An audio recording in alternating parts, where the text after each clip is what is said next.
तनाव भरी जीवन शैली इन दिनों लोगों में एंजाइटी और डिप्रेशन जैसी समस्याओं को काफी बढ़ा रही है। मानसिक एंजाइटी डिसऑर्डर में रोगी में चिंता और भय के लक्षण होते हैं जो रोजमर्रा के कामों में बाधा पहुंचा सकते हैं। कोरोना वायरस और लॉकडाउन इन दिनों लोगों में एंजाइटी और डिप्रेशन को और बढ़ा रहा है।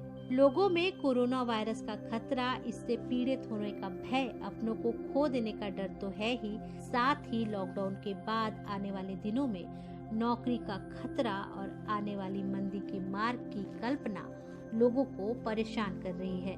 ऐसे में सवाल ये है कि एंजाइटी डिसऑर्डर से बचा कैसे जाए। तो सबसे पहले ये जान लीजिए कि एंजाइटी डिसऑर्डर है क्या।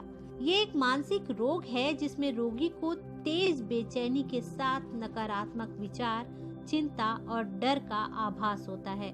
अचानक हाथ कांपना, पसीने आना जैसे लक्षण दिखने लगते हैं। अगर समय पर इसका सही इलाज न किया जाए तो ये बहुत खतरनाक हो सकता है। आगे चलकर रोगी अपने आप को खत्म करने का विचार भी कर सकता है। तो अगर आप जीवन में छोटी छोटी बातों को लेकर बहुत ज्यादा चिंता करने लगे हैं तो ये एंजाइटी का ही एक लक्षण है। इसके चलते रोजमर्रा के सामान्य काम भी नहीं हो पाते हैं। जैसे पानी बर्बाद होने को लेकर आप चिंता करते हैं या रुपए खर्च होने को लेकर आप चिंता करते हैं, तो ये सामान्य चिंता नहीं बल्कि एंजाइटी डिसऑर्डर है। इसके अलावा जब कोई बहुत परेशान होता है तो उसका सिंपैथिक नर्वस सिस्टम बहुत तेज हो जाता है और इसी कारण दिल की धड़कन बढ़ जाती है, पसीना आने लगता है और शरीर में कंपन होने लगता है। इसी लक्षण को अधिक उत्तेजित होना कहते हैं, जो कि एंजाइटी डिसऑर्डर का एक अहम लक्षण है। इसके अलावा अगर आप हर समय खुद को थका थका महसूस करते हैं, थकान का लंबे समय तक महसूस करना ही आपको एंजाइटी का शिकार बनाता है। अगर थकान सिर दर्द या घबराहट की वजह से है तो ये एंजाइटी का एक लक्षण है और ज्यादा चिंता करने से नींद ना आने के साथ साथ तनाव भी होने लगता है। इसी तरह चिड़चिड़ापन, मसल्स में तनाव का एहसास, सोने में परेशानी, लोगों से घुलने मिलने में दिक्कत भी एंजाइटी डिसऑर्डर का ही लक्षण है। अब ये भी जान लीजिए कि एंजाइटी डिसऑर्डर होता क्यों है।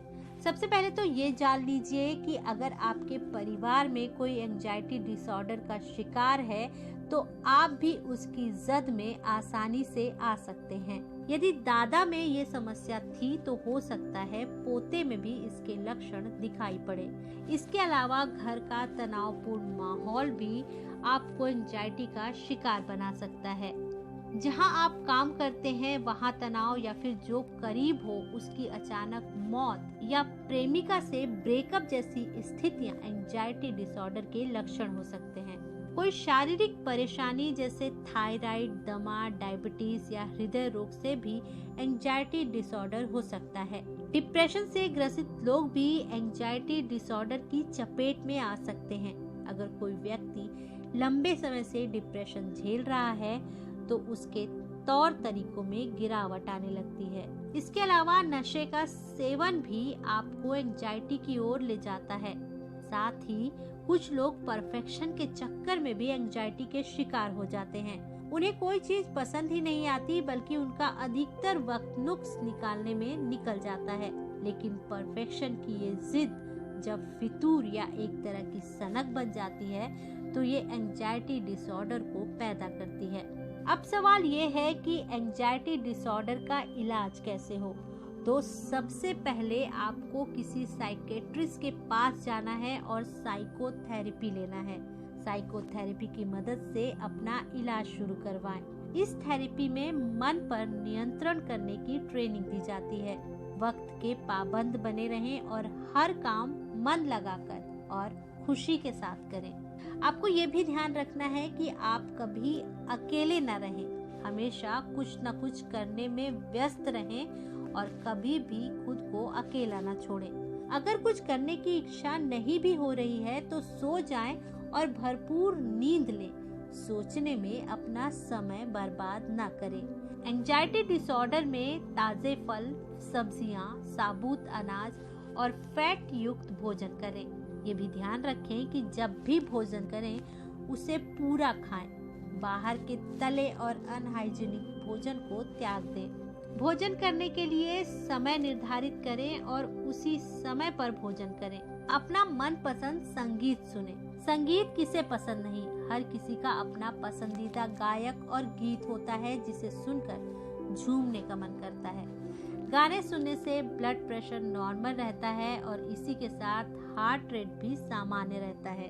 संगीत को सबसे बड़ा स्ट्रेस बूस्टर भी कहा जाता है, इसीलिए एंजाइटी के मरीज को संगीत जरूर सुनना चाहिए। हर रोज कम से कम आधा घंटा व्यायाम या योग को दें। अगर आधे घंटे से अधिक कर पाए तो और बेहतर है। अगर व्यायाम और योग से बोरियत होती है तो कोई खेल खेल सकते हैं, जैसे क्रिकेट, फुटबॉल, बैडमिंटन आदि। आपको ये जानना जरूरी है कि एंजाइटी डिसऑर्डर का इलाज पूरी तरह से संभव है, परंतु ये हमारी अपनी कोशिशों में शामिल होना चाहिए कि हम तनाव में ना आए। हमेशा खुश रहने का प्रयास कीजिए। अपने आसपास की चीजों, बातों, लोगों और स्थानों को महसूस कीजिए। अपने मस्तिष्क को जितना सीखने को देंगे, मस्तिष्क उतना विकसित होगा।